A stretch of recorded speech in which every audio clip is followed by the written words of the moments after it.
पाप जो करना तो सब कोई चाहता है, लेकिन इसका जो परिणाम है उसको कोई भुगतना नहीं चाहता। मतलब एक लौता ऐसा कर्म है जिसका फल कोई नहीं चाहता, सिर्फ कर्म करना चाहते हैं, इसका फल नहीं चाहते। तो क्या वाकई में ऐसा हो सकता है? क्या वाकई में ऐसा पॉसिबल है? कोई तरीका ऐसा है जो हम जिससे हम पापों के फल से बच सकें?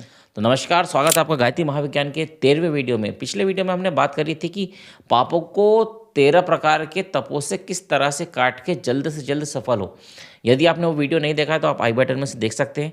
चलिए ये वीडियो शुरू करते हैं। कई लोग ऐसा सोचते हैं कि यार हमने तो बहुत ज़्यादा पाप करें, मतलब इतने पाप करें कि अब तो मतलब रिटर्न होना तो मुश्किल ही है, और वो अभी भी कर रहे हैं। और अब उनकी तो आदत हो गई है, अब वो मतलब नहीं सुधर सकते। वो ये सोचते हैं, ये उनकी थिंकिंग है और ऐसा है भी। और कुछ लोग ऐसा सोचते हैं कि यार हमने तो कोई पाप करे ही नहीं, मतलब जब से उनको थोड़ा समझ आई है, वो जब से उन्होंने पाप करना बिल्कुल बंद कर दिया। कभी कुछ हो भी जाता है तो उसका प्रायश्चित करते हैं। लेकिन ये दोनों ही प्रकार के लोग जो हैं दुखी हैं। आज दोनों परेशान हैं। किस वजह से परेशान है? वो तो उसको पता है कि मेरे को भुगतना है, तो वो भुगत ही रहा है क्योंकि पाप कर ही रहा है। और ये जो पाप नहीं कर रहे हैं ये ज़्यादा परेशान है। ये इसलिए परेशान है कि ये पाप नहीं कर रहे हैं फिर भी भुगत रहे हैं। तो क्यों भुगत? तो आखिर क्या रीज़न है इसका? इसका रीज़न है पिछले पाप। इस जन्म में तो नहीं कर रहे हो, लेकिन कई योनियों में आज आपने जन्म लिया। कितने सालों से आप जन्म लेते आ रहे हो इस पृथ्वी पर, तो आपने कई योनियों में क्या क्या पाप करे ये आप नहीं जानते, और उसी का परिणाम आज आप भुगत रहे हो। अब ऐसी कोई लिस्ट यदि भगवान अपने को दे देता सबको कि आपने ये पाप करे हैं, आपको इतना इतना भुगतना है, या ऐसा कुछ पता होता, अपने कोई तरीका ऐसा होता कि अपन पता कर लेते, तो वो ज़्यादा बेटर रहता। उसमें अपने को पता रहता कि अपने को इतनी चीज़ें भुगतना, उसके बाद अपने को थोड़ा सुख या शांति जो भी है, सफलता चीज़ें मिलेगी।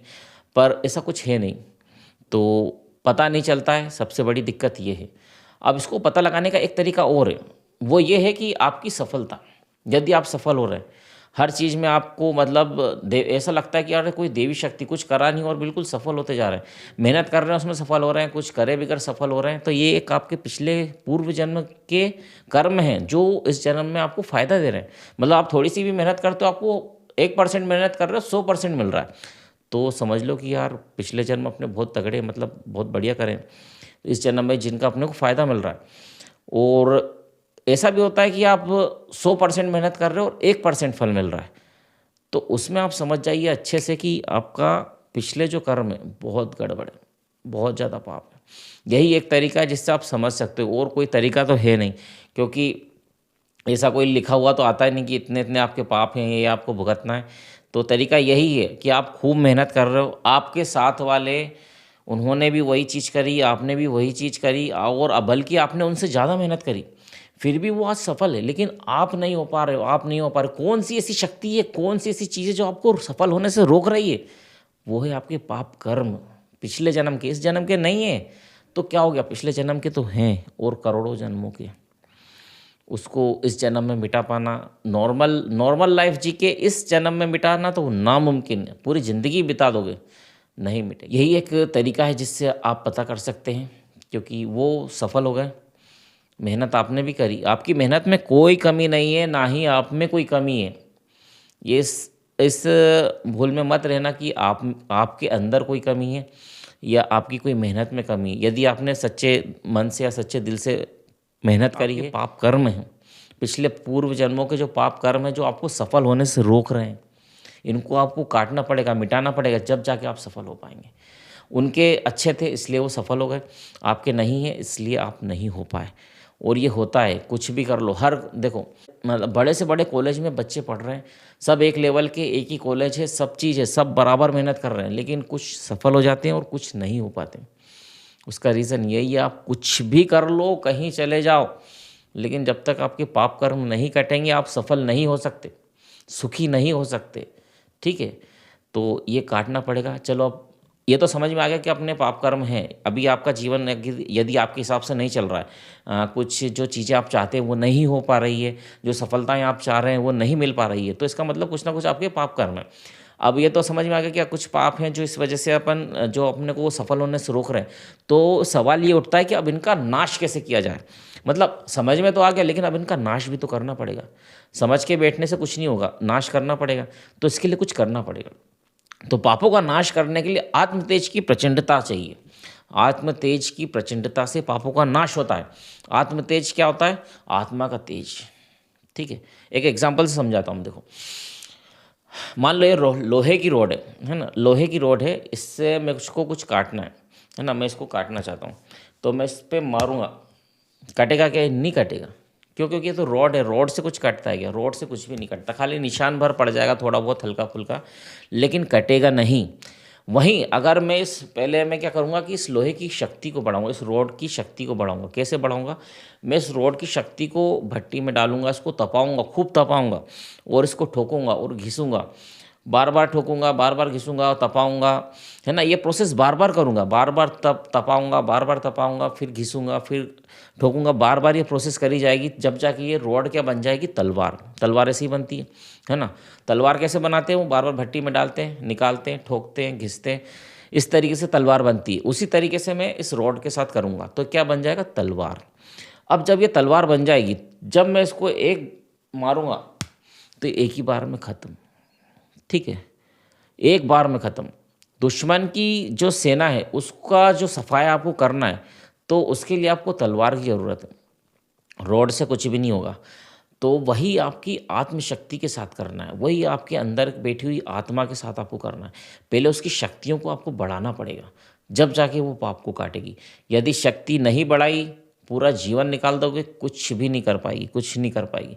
तो पहले उसको पावरफुल बनाना पड़ेगा, उसको तलवार बनाना पड़ेगा, आपको तपना पड़ेगा, बार बार बार बार कष्ट सहने पड़ेंगे। आपको पता चल गया कि हाँ मेरे पाप कर्म है, तो इसको मैं नाश करना है। ठीक है, नाश करना है तो मैं अपने आप को तपाऊंगा। भगवान ऐसे ही करते हैं। आपने बड़े बड़े ऋषि मुनियों को देखा होगा कि वो तप करते हैं, तप करते हैं। जैन मुनि आपने देखे ना, देखें जैन मुनि क्या करते हैं? बाल कटवा सकते हैं, ऐसा नहीं है कि उनके पास बाल वाल बनवाने के पैसे नहीं है या ऐसा कोई दिक्कत है, या गाड़ियों से जाने के पैसे नहीं है। ठीक है, क्या करते? तप। अपने आप को ज़बरदस्ती तकलीफ़ देते हैं। क्यों देते? क्या करते? बाल खींच के निकालते। देखा आपने? जब वो एक उनका वो होता है तो बालों को खींच के निकालते, बाल दाढ़ी के, मतलब बाल जब निकलता है कितना दर्द होता है।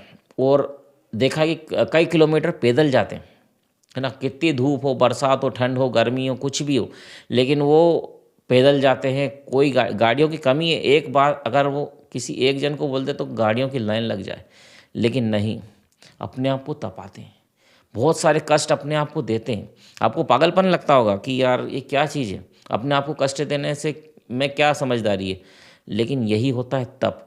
अपने आप को जब आप कष्ट देते हो, कष्ट सहते हो, अपने आप को मतलब जो चीज़ चाहिए वो नहीं ले रहे हो, मन को आप मार रहे हो उस चीज़ में।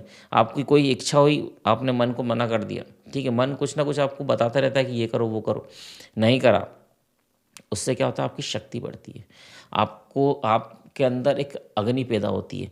उनके अंदर देखा कितना ज़्यादा करंट, मतलब जैन मुनि में कितना पावर, कितना तेज रहता है। वो तेज इसी प्रोसेस से तेज आता है उनको। अपने आप को कष्ट दे दे के वो तेज लाते हैं, अपने आत्मशक्ति को बढ़ा।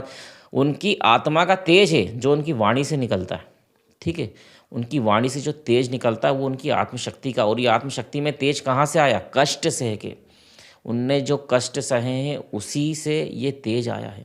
भूख प्यास और निर्वस्त्र रहना, ठंडी गर्मी सब चीज़ें सहना, पैदल चलना, बालों को ऐसे निकालना, बहुत सारे जो तप करते हैं बहुत अलग अलग प्रकार के, उनसे उनकी जो है आत्म तेज बहुत ज़्यादा पावरफुल हो जाती है, आत्मा बहुत पावरफुल हो जाती है। नॉर्मल व्यक्ति ये नहीं कर सकता, नॉर्मल व्यक्ति उनके सामने खड़ा भी नहीं हो सकता। ये सब होता है अपनी यही प्रोसेस जो अपने तलवार वाली प्रोसेस मैंने बताई थी, तपाना फिर घिसना, यही प्रोसेस से अपनी आत्मा को आप तेज कर सकते हो। अपनी आत्मा को आपको तलवार बनाना है। यदि बनाना है तो कष्ट सहना पड़ेगा, आपको खुद तपना पड़ेगा, और इसे ही आध्यात्मिक भाषा में तप या प्रायश्चित कहते हैं। तो अब बात करते हैं अपराध की। अपराध करने पर हर जगह दंड दिया जाता है। जैसे बच्चे ने कुछ गलती करी, कुछ करा, तो माँ उसको डांटती है। गुरुकुल में जाता है, स्कूल में जाता है, तो मैडम सर मैडम जो भी उसको डांटते हैं, मारते हैं, है ना। कोई सामाजिक कुछ नुकसान करा तो पंचायत उसे दंड देती है, किसी कानून का उल्लंघन किया तो कोर्ट उसे दंड देती है। मतलब दंड का विधान हर कहीं पे। इसी तरह से ईश्वर भी हमें दैविक, दैहिक और भौतिक दुख देकर पापों का दंड देता है। ठीक है, इस प्रकार के दुख देकर हमको पापों का दंड देता है। जैसे दैविक मतलब एकदम से कोई घटना हो गई, आपको समझ में ही नहीं आने का कि एकदम से क्या हो गया। इस तरीके का। और दैहिक मतलब आप कुछ बीमारी दे दी, या भौतिक में आप मतलब परेशान हो, बहुत ज़्यादा दिक्कतें चल रही है, कुछ समझ में नहीं आ रहा है, इस तरीके का दुख देख के आपके पापों का नाश करता है। अब इसका कारण क्या है? अरे माफ़ भी तो कर सकते हैं ना, मतलब ईश्वर इतना दयालु है, आपने सुना कि बहुत ज़्यादा भगवान दयालु है तो माफ़ भी कर सकता है, लेकिन नहीं, यदि अपराध करा है तो उसका दंड आपको मिलेगा। कारण यह है कि दंड स्वरूप जो कष्ट मिलता है उससे पूरी मनुष्य के अंदर खलबली सी मच जाती है, पैरों तले जमीन खिसक जाती है, उसको समझ में नहीं आता है, बिल्कुल अंतर अंदर अंदर तक बिल्कुल हिल जाता है, वो अंदर से पूरा अंदर तक हिल जाता है, प्रतिक्रिया होती है, तेजी आती है, उसके गुप्त मानस चौंक पड़ता है और वो गलत रास्ते को छोड़ के सही रास्ते पे आ जाता है। अब दंड भी दो तरीके से ले सकते हैं। एक तो कोई दूसरा अपने को दंड दे दे, उसको कहते हैं बलात् तप। जो दूसरा अपने को दंड दे रहा है उसको बलात् तप दे रहे हैं, लेकिन इसमें अपनी बहुत ज़्यादा बेइज्जती होती है, बहुत ज़्यादा हंसी उड़ती है और अपना जो कॉन्फिडेंस है वो बहुत ज़्यादा गिर जाता है। तो ये दंड, ये जो बलात् तप है ये सही नहीं रहता है। इसके बदले यदि हम खुद अपने आप को दंड दे दें तो उससे क्या होगा, अपनी आत्म तेज बढ़ेगा, अपनी आध्यात्मिक शक्तियाँ बढ़ेगी और अपना जो कॉन्फिडेंस है वो बढ़ेगा। इससे डबल लाभ होता है, एक तो पाप भी कट जाते हैं और ऊपर से अपने को दिव्य शक्तियाँ भी प्राप्त होती है। हमारे धर्म शास्त्रों में बार बार इसलिए उपवास पे जोर दिया जाता है, उपवास के लिए बार बार कहा जाता है। उपवास में क्या होता है, अपने को कष्ट होता है, अपने शरीर को कष्ट होता है, अपने को भूख लगती है लेकिन अपन खाते नहीं है, कष्ट होता है अपने शरीर को, उसी से अपने पाप कटते हैं। आजकल के उपवास नहीं कि यार आप दिन भर मन खाने में ही लगा हुआ है और अलग अलग चीज़ें बना बना खा रहे हैं, फरियाल पता है उनको कि ये चीज़ें खाने से उपवास नहीं टूटता है और सुबह भी खा लिया शाम को भी खा लिया, ये उपवास नहीं, कष्ट। उपवास का मतलब होता है कष्ट, कष्ट सहना है आपको, वो ठीक है, वो भूख को सहना है, उससे आपके पाप कटेंगे, इसलिए आपको उपवास कहा जाता है। गायत्री शक्ति के आधार पर की गई तपश्चर्या बड़े बड़े पापियों को भी निष्पाप बना देती है, उनके पाप पुंजों को नष्ट करने तथा भविष्य के लिए उन्हें निष्पाप रहने योग्य बना देती है। मतलब पाप के जो पुंज पूरे जो इकट्ठे हो चुके हैं उन सबको खत्म कर देती है। पाप और दोषों का मेन कारण है दूषित मानसिक भावनाएं। ये जो गंदी भावनाएं जो आपके दिमाग में आती है, इसी से मति भ्रष्ट हो जाती है।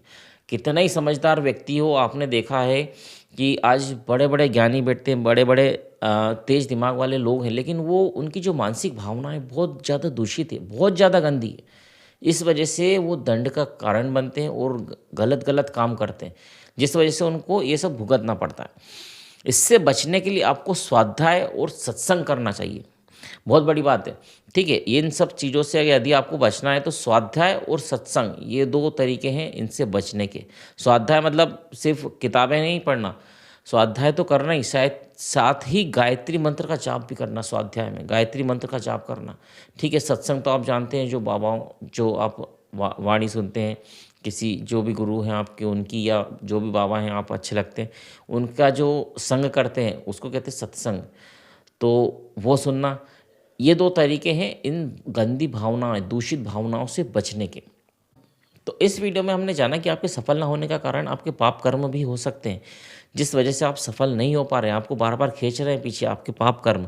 तो इनको किस तरीके से हटाया जाए, किस तरह से इनको काटा जाए, अपनी आत्मशक्ति को किस तरह से बढ़ाया जाए, आपको बार बार तपना पड़ेगा, बार बार घिसना पड़ेगा, तब जाके आपकी आत्मशक्ति बढ़ेगी। और आत्मशक्ति जब बढ़ेगी तो आप किसी भी दुख, दर्द या किसी भी कष्ट को आराम से काट देंगे, किसी भी पाप कर्म को आराम से काट सकते हैं। तो वीडियो कैसा लगा कमेंट में ज़रूर लिख के बताइए। कोई भी आपके मन में सवाल है, कुछ भी आप हमसे पूछना चाहते हैं, आप कमेंट में पूछ सकते हैं। वीडियो को लाइक, चैनल को सब्सक्राइब जरूर कीजिएगा। जय श्री महाकाल।